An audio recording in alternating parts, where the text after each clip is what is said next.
in a case where, because this about mental health or physical health, and I guess sometimes within our Black communities, be it in the UK, the US, be it in Nigeria, there's a sense of until you break down, you just keep going until you can move, and then it's like, okay, I need to go check myself. Mm. What which the combined stuff that you guys are doing, what are you looking to promote? Living physical and mental, but physical, so the precautionary stuff, as opposed to when you're sick, come see us, we'll take care of you. Yes, so that's another thing that we tend to focus on. That because we are aware that prevention is always better than cure, and and if you look after yourself physically, then you also look after yourself mentally. A lot of people are also unaware that there is a direct link between your physical health and your mental health. If you're physically fit, then you reduce the chances of you being mentally ill. And mental illness can happen to anyone. Same way physical illness can happen to anyone. Mental illness can happen to anyone, and which is another thing that we're trying to push out there. That it's there's nothing to be ashamed about if you have some form of mental illness. There's a wide range of mental illness, just as there's a wide range of physical illness which can afflict anybody. And this is the earlier you get help, then the better for you.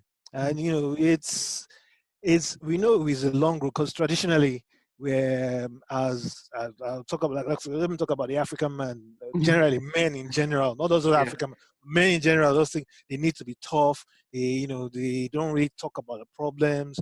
Anything that is that if something happens to you, you're not supposed to take it, roll it off your back, and step up and move on.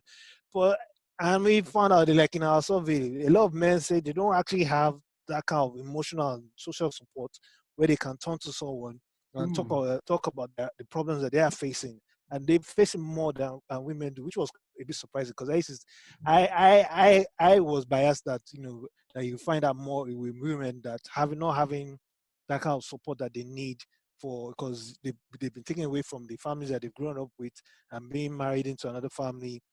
You know how it is when you marry to another family, that sometimes there might be some sort of clashes, or because everybody grew up with different values, different cultures, and there might be. But we found out that with men tend to isolate themselves more from looking for actually having that support or looking for that support than women do.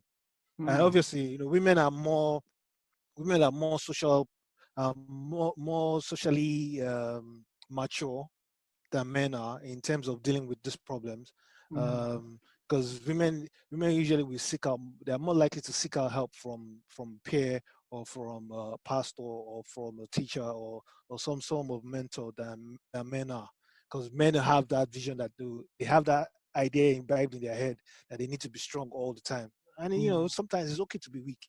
It's okay to feel that you're not strong enough to handle that problem, and you need to reach out to someone to help you through it.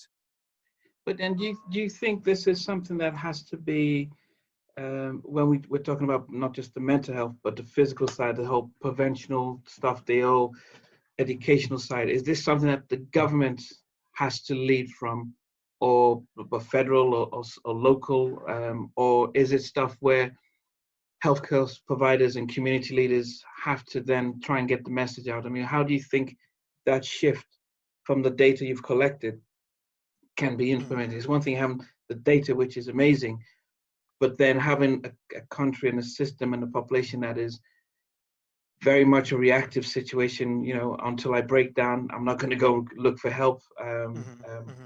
If I need to see the doctor, I know I have to pay cash in advance, and if this doctor studied in the US, he might be a vet, he might be an ophthalmologist, but he's a doctor from America. I'll go for him for my kidney transplant. It seems like a mountain, but how do you start? It is a mountain, but you just have to start from somewhere. And like I said, the first thing you have to do is know what your population is facing. If you don't understand the problems that they're facing, then you can't do anything. the federal government has a very big role to play because they are the main help provider in the country, if I may say so. But everybody else in society has a role to play. I have a role to play. You have a role to play. You know, if more people are aware of, look, let's give an example like HIV now. A lot of Mm. people are now more aware about, you know, how to prevent yourself from getting.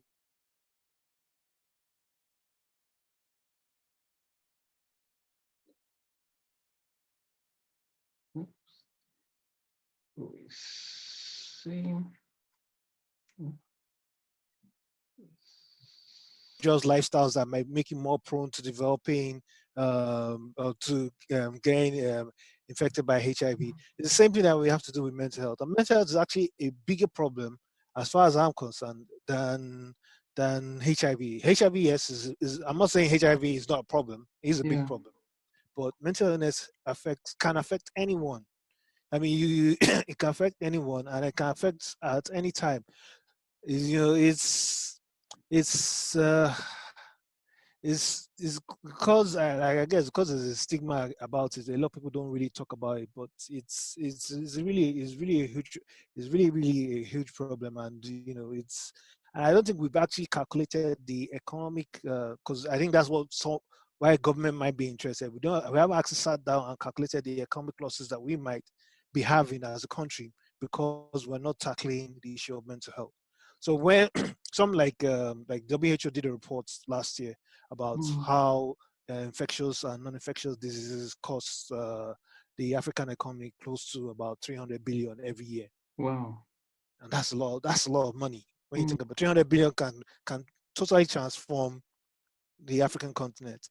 But that report was just focused on physical illnesses, so infectious diseases and non-infectious diseases. But if I'm sure you probably have that level of impact if you also looked at of mental health diseases as well. Because how many times have some people they've not gone into the office because they they didn't feel like doing, they were stressed out and they said, you know what, I'm just going to I'm just going to call in and tell them I have malaria and you know take the Uh, day off just for them to distress themselves or something, or you know, or they go into work but they're not actually doing anything. They're just there. They're just there in the office, but they're not actually mm. doing anything. So I mean, that's something they call presentism. That you're there in the office, but you're just physically there, but mentally you've zoned out. You're not, you know, you're not giving yourself. You're not being productive. And at the end of the day, once it's 5 o'clock, you pack your bags and you go home. So I mean, it's if we start looking at those things, I'm sure we'll probably be able to have a much better society. And is we have a lot of things going on in the world. You know, we're constantly bombarded with all kinds of information. Mm. You know, from different places. I mean, gone are the days when we only had televisions from 5 to 12, Yeah. and and you only had one source of news and maybe like 3 or 4 newspapers. But now you're constantly bombarded with 24-hour news. Yeah, everybody's a blogger. Um, everybody's giving their own version of the truth of Yeah. of events. You know, and this kind of things tend to affect people in like we had a last was 2 weeks ago. We had a session on the impact on the pandemic information overload that how it can affect people and what people need to do to sort of like proof themselves against the huge deluge of information that was coming out to us regarding the coronavirus, because Mm. it can be scary for a lot of people. I mean, Yeah. so for health professionals, because you're even for health professionals themselves, it can be scary for people, for them as well, because they are in the thick of it. They are the ones in the front line. They are the ones Mm. looking after the patients that have the virus. And so, and if you're not aware of how you're supposed to provide for the mental health of those people, it could, it affects how they perform in the front line. Mm. Also affects the general population that are sitting there at home. I'm sure you are aware that there's been an increase in mental illness cases as a result of people being sat down at home and Yeah. being under lockdown. Yeah. It's and those are the kind of things that we need to be aware about. That it's a big problem, and finding that balance is hard, Yeah. but that's where the government working with other health professionals can come in and now say, okay, these are the things these are the programs that we can now start implementing to sort of like make people more mentally fit, if I can use that word, or Yeah. mentally take your mental fitness tests or exercises, Yeah. like the same way that you go out to jog, you just do some little mental fitness tests exercises at home or Mm. where you're in your office, and try to sort of like protect yourself against mental illness. It's funny. It's amazing you said that, because I was speaking to somebody recently in Nigeria.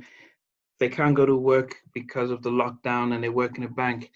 And I think the volatility of the fact that part of her job was to go get customers and clients and help move around. But when you're at home, you're not making the money, you're not working, and there is the opportunity for somebody to for the bank to say, you know what, we don't, we're actually managing without you and stuff. And so she was saying that, man, that it's just stressful. But because of the fact that it was in Nigeria, and the word stressful, it didn't, I wouldn't, if somebody says I'm really stressed out about life and I've got a lot of anxiety, then we would look at it and take it serious. But for somehow, it's as if there's an expectation that there is a resilience built. So when you're saying it's stressful, like, don't worry, go and pray about it, you get better. Yeah. And I think, and I wonder if you being there and a lot more knowledge and groundwork, is the language being used in a sense diminishes and belittles the impact of what they're going through. I believe so. Because because fundamentally all humans around the world are the same. I mean, we're shaped by our experiences, we're shaped by our environments, and sometimes genetics has a role to play. But fundamentally, we're all kind of the same. We all react to stress. And we all have different stress triggers that can take off and make us feel that, oh, I can't cope with this. There's certain things that I need to be that constant worries for them. So like your friend now, she might have bills to pay, and she needs that job security to know that that I can provide for myself, I can provide for my kids. And in a place like Nigeria, you're not just providing for your nuclear family. Yeah, you're going to have some cousin, either your mom or your sister, somebody that you'll be helping out once in a while. Once someone that will come to you and say, "Oh, I don't have I don't have enough money to buy food for my kids," and you give to that person, and if you now have that cut off from you, it can be a big problem, because it's not like in the UK now. If you're fired, you can go on the door. The government can provide for you, and there's a safety net for you to fall into. But Nigeria, if you get fired, you're basically on your own, and you're not having to rely on other people who themselves might be stressed at work, because they are having to fend for you as well as them, as well as themselves as well. And we found out that a lot of people don't actually have enough money to save up and say, apart from, there's only a small percentage of people that have enough money left in the bank that they can say, I can wait for 3 months or 6 months without getting any job. Some people, if they're fired in January, by February everything is gone. There's nothing for them to fall back on. What they rely on is what they get paid on. So I've got I think two final things before we wrap up, and I think one of them would be is going to be about how Nigeria is managing with the coronavirus, and as most countries in Europe have sort of come down from peak and sort of getting ready to move on, and like in Asia, and I think Latin America seems to be where the epicenter is, and still in North America. So it'll be interesting to get a picture as to how well the government of Nigeria is doing with that. But I guess, but then after that, I would want you to sort of round up by saying how the ventures that you have in Nigeria, what's your vision long term with the ventures. So, but we start off with the virus, and then we can tie into to the ventures. So, I mean, how it's very hard to understand. You know, I speak to my dad, and he says probably another week before lockdown is up and is removed. Different states seem to be dealing with it differently, but I just wondered overall, to some extent, my thought was because Nigeria and most of Africa dealt with the deadly Ebola virus and HIV, that there was a sense of a coordinated a system in place to track, trace, and limit the spread of such dangerous disease, especially when Ebola was moving across West Africa. I don't know if that experience has been very valuable for Nigeria, and if they actually are taking advantage of this, or it is just people not taking it seriously. I think we are taking it seriously in Nigeria, and to be honest, we actually started off very well. So we were one of the first countries to implement screening at airports for people that might potentially have the virus. You know, by screening them using the temperature checks, and we actually sent out people to China to see what they were doing, and this was far back as February. So we actually started off quite well, but I think as time has gone along, you know, and the number of cases kept increasing, Wow. it seemed that they had to take drastic actions by shutting down the country. But if you look at it, I mean, we're not seeing the number of cases that we saw in Italy or Spain or in most European countries. In relative terms, compared to America or to European countries, where the number of cases that we're seeing are still low. I think, but what the authorities in Nigeria are worried about is that they don't want the number of cases to increase to a level where we do not have enough resources to take care of them, because before the outbreak of the virus itself, we only had probably like 100 ventilators in Nigeria, which is quite low. Wow. And a lot of them were actually in private hospitals, but you know, well, a lot of the private sector companies got together and say importing building isolation units, which one of them which were involved in VI, which is one of them which Dennis Ashley is involved in VI. So I think the response has been measured, but I think we're also a bit overconfident in Nigeria because of how well we dealt with Ebola. Okay. So we thought that it would be, you know, because there were certain measures I think that they should have done, but you know, hindsight, as I say, is always 2020. But Yeah. so I think we were a bit overconfident on how well we dealt with Ebola, that we thought we could also deal equally as well with the coronavirus. But we haven't done that badly, to be honest. I just think there does need to be more. They'll probably end up releasing the measures for the lockdown, because there's only so much in a poor resource country where almost everyone lives on Day to day. daily income. Yeah. You know, there's only so long you can keep them locked up for. Then you just have to release them, and but you have to do it in a smart way. And that's the thing, you know, there has to be a big push on public awareness, you know, a big push on getting people to be aware of social distancing, stuff that you can do to, you know, reduce the spread of the virus itself. You know, there has been some. I mean, the NCDC actually had a massive program sending out information out to people. But I think that a lot of people still don't believe that. So a lot of people down in the lower social classes don't believe that is a disease for them. That they still believe is a rich man's disease, because early cases that we were seeing were people that had traveled out of the country and they were coming back. So they don't actually believe that it could affect them. As far as they're concerned, they're just being punished because rich people are afraid of dying. But well, we know we're well aware that, you know, it can affect anyone, and it's actually even more it actually hits the poorer people more, especially as we saw in here. I mean, in the UK itself, that you saw that a Yeah. lot of the ethnic minorities were harder hit than the white the non-ethnic counterparts, because they tend to be they tend to have poorer access to healthcare, as compared to everybody else.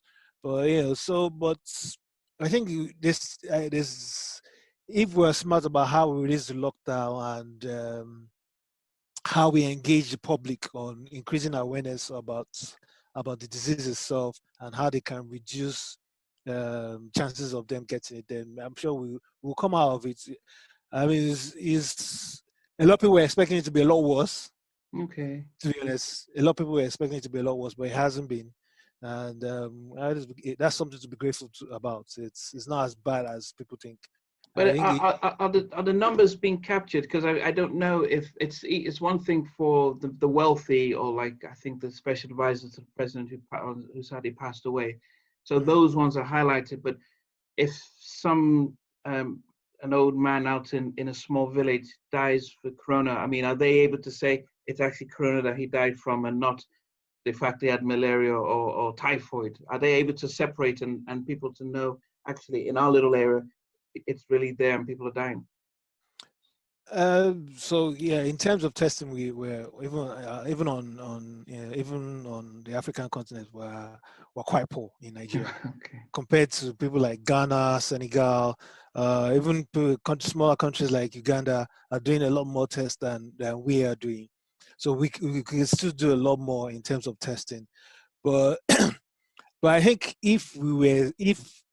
but somehow it's hard to hide the number of deaths that will be coming through from coronavirus if it was as widespread as people think it would be, because there's no how you're going to see the dead bodies. You can't hide the Okay. dead bodies, and and people will notice that if a lot more people are dying than as compared to the same time last year.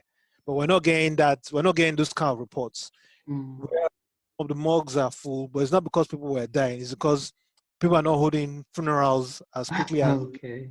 So that's one of the reasons why the morgues are full. But we're not seeing that increased uptake of deaths as we saw like in Italy or in the UK or in the US. Okay.